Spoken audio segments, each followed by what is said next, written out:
Cricket में भला कभी ऐसा हो सकता है कि कोई बीसीसीआई अध्यक्ष अपनी पीआर एजेंसी से कहे, विराट कोहली, रोहित शर्मा, ऋषभ पंत, जाओ मेरे सभी स्टार खिलाड़ियों का नाम बदनाम करो।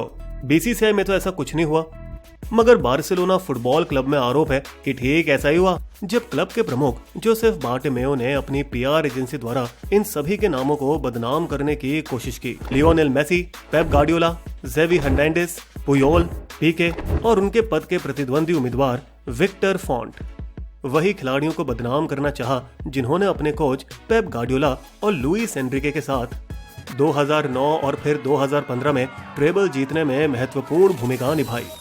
लेकिन बुरे काम का होता है बुरा नतीजा।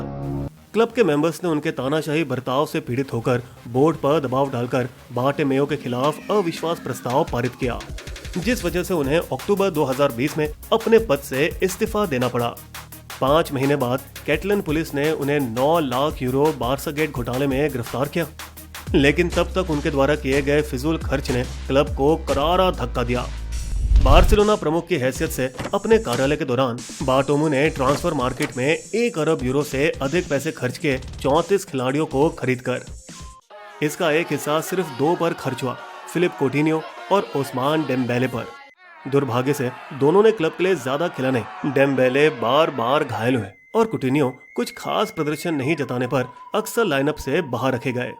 फिर मेसी को क्लब ने 59 मिलियन यूरो देकर उसे दुनिया का सबसे अमीर एथलीट बनाया। तुलना में विराट कोहली को बीसीसीआई ने सिर्फ 1.65 मिलियन यूरो यानी 8.5 करोड़ रुपए का वेतन दिया। हालांकि कुल मिलाकर उनकी कमाई अच्छी खासी 25 मिलियन डॉलर है।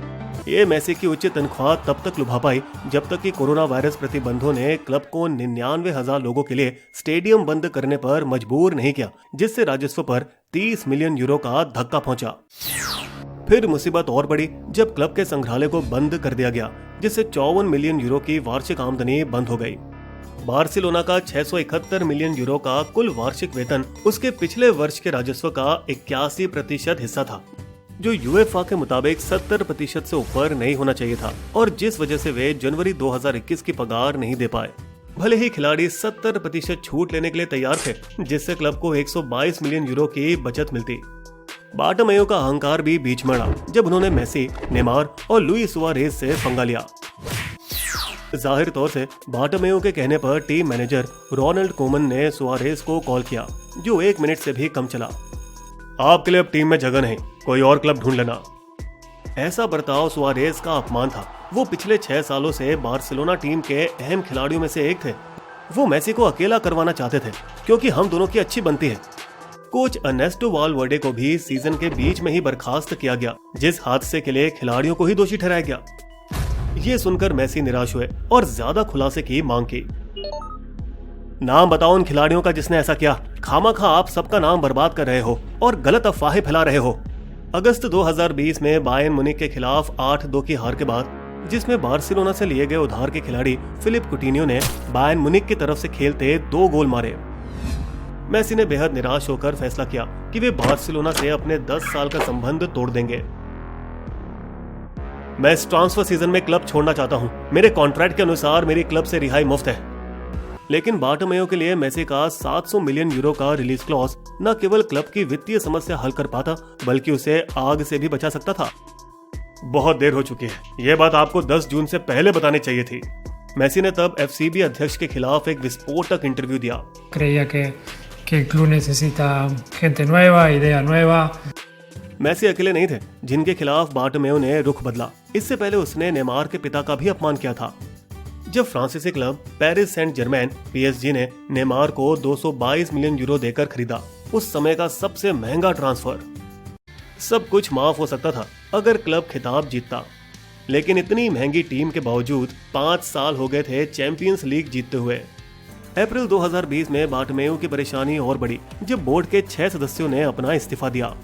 क्लब से पैसे चोरी हो रहे हैं, क्लब कैसे चलाया जा रहा है उससे हम असहमत हैं। बार्सिलोना अन्य क्लब के समान नहीं है जिसके मालिक मालामाल है। मिसाल के तौर पर चेल्सी लीजिए, जो रूसी अरबपति रोमन अब्रामोविच का है, या फिर मैनचेस्टर सिटी, जो अमीरात शाही परिवार के सदस्य शेख मंसूर की जागीर है। FC बार्सिलोना के मालिक उनके 1,44,000 मेंबर हैं, जो हर साल 185 यूरो की फी भरते हैं। जिन्हें महत्वपूर्ण मामलों पर वोट करने का हक मिलता है, जैसे स्टेडियम का विस्तार, टिकट की कीमतें और कौन बनेगा क्लब का प्रेसिडेंट। एक इतना शक्तिशाली पद की उनकी तरफ से एक छोटा सा निमंत्रण भी लोगों को पागल कर देता था। लेकिन बार्सिलोना का अपने पूर्व अध्यक्षों के मामले में काफी गड़बड़ी है। बार्टोमेउ से जो पहले था सेंड्रो रोसेल, 2014 में खिलाड़ी नेमार का सेंटोस क्लब से ट्रांसफर संबंधित एक मनी लॉन्ड्रिंग मामले में दोषी ठहराया गया, जिस कारण उसे 2 साल जेल की सजा भी हुई। हालांकि शुरुआती दिनों में जब वे क्लब का पुनः निर्माण करने में जुटे थे, बार्टोमेउ का स्वभाव अलग रहा। उन्होंने दिमाग लगाकर लुइस सुआरेज, मार्क एंड्रे टर स्टेगन, इवान राकिटिक और क्लाउडियो ब्रावो जैसे खिलाड़ियों को क्लब में लाया। परिणामी ट्रॉफियां और एक आकर्षक नारे ने उन्हें 2015 के पुनः चुनावों में आसानी से जिताया। ट्रिप्लेटे त्रिदांते, ट्रिप्लेटे त्रिदांते।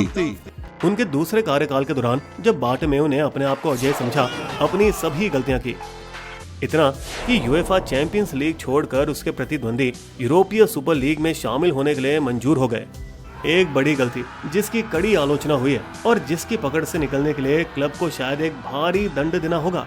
बार्टोमेउ के इस्तीफे के बाद चुनाव जॉन लपोर्टा ने एक वायदे पर जीता, जिसे निभाने में उसे शायद तकलीफ हो।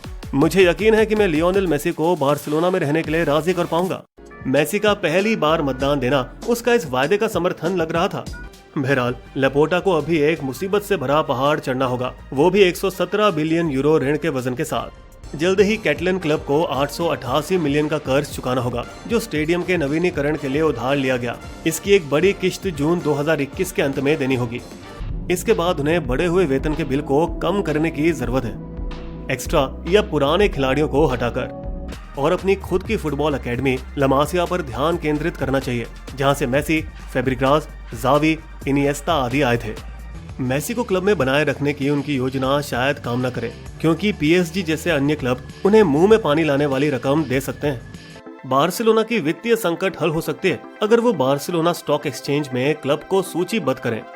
बार्टोमेउ के इस्तीफे के पहले मेसी का इस सीजन में प्रदर्शन खराब रहा। 877 मिनट खेलने के बाद भी उन्होंने खुले खेल में एक भी गोल नहीं मारा। लेकिन बार्टोमेउ के जाने के बाद मेसी ने लगभग 40 बार स्कोर करके अपने फॉर्म को वापस पाकर टीम को बार्सिलोना का कोपा डेल रे कप जिताया। पर स्पेन के ला लीगा टूर्नामेंट में तीसरे स्थान पर पहुंच पाए, एटलेटिको मैड्रिड और रियल मैड्रिड के पीछे। अगर मेसी बार्सिलोना छोड़ने का फैसला कर दें तो क्या अन्य खिलाड़ी भी क्लब छोड़ देंगे? और क्या क्लब उसे मुफ्त में छोड़ने की अनुमति देगी? उसके बदनाम प्रेसिडेंट का दिया हुआ वायदा क्या वो पूरा कर पाएंगे? फुटबॉल के प्रशंसकों का क्या कहना है? बिस्बो की शायरी, अपने खर्चों से किया, क्लब को था बेहाल और खिलाड़ियों से भी नहीं मिला सके वो ताल। बार्टोमेउ के बाद अब डोर मेसी के हाथ, देखें फैंस का उन्हें मिलेगा कितना साथ। हमें हमारे डिस्कॉर्ड पेज में ज्वाइन करना मत भूलिएगा और साथ ही हमें फॉलो कीजिए इंस्टाग्राम गो बिस्बो में।